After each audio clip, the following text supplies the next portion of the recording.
High-profile Democratic donor Ed Buck was charged today with running a drug house. 2 men recently died from drug overdoses in West Hollywood in his apartment. KCAL 9's Dave Lopez is live in West Hollywood with details of Buck's arrest and the case against him.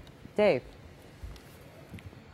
Well, a great deal of intrigue in this. First of all, he is supposedly a millionaire who donates thousands of dollars to the Democratic Party and certain candidates, and yet he lives in a very modest apartment unit right here in West Hollywood. No fancy car, no exotic vacations, just an A-list of political contacts, if you will.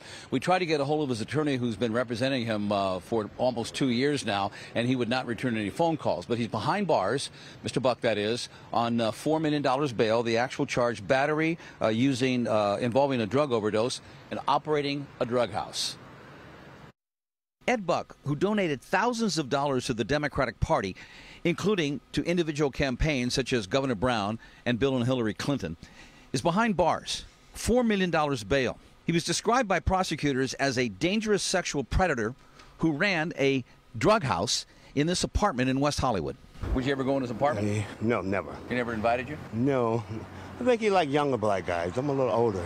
In July 2017, Jamel Moore, 26, was found dead inside Buck's apartment, an apparent methamphetamine overdose. And then, January 7, 2019, 55-year-old Timothy Dean, also found dead in Buck's apartment. Same cause, methamphetamine overdose. But Buck was not arrested for those 2 cases. No, he was arrested for the overdose of a 37-year-old man who recovered. Court documents identify him as Joe Doe, but sources have told us that he lived with Buck for about 5 weeks. According to neighbors who do not want to go on camera, the two would fight often, yelling, screaming, and that the man left. Then, according to sources, on September 11th, he came back to Buck's apartment to get his clothes. Buck wasn't home. That's when he went to the sheriff's department. The 37-year-old told detectives that Buck shot him full of methamphetamines and that he knew he was in trouble and tried to get help. Buck wouldn't let him go. He escaped, called 911, and was treated at a hospital.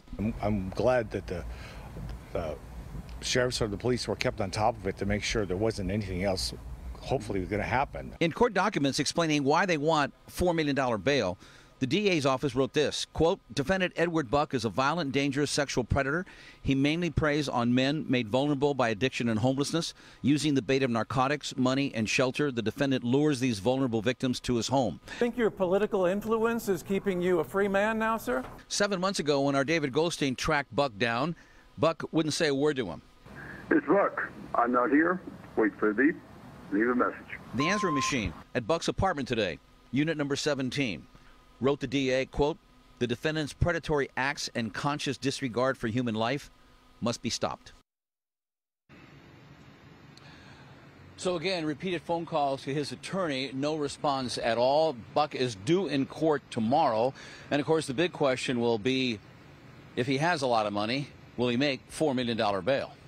Reporting live from the West Hollywood area, I'm Dave Lopez, KCAL 9 News. It's a lot of money.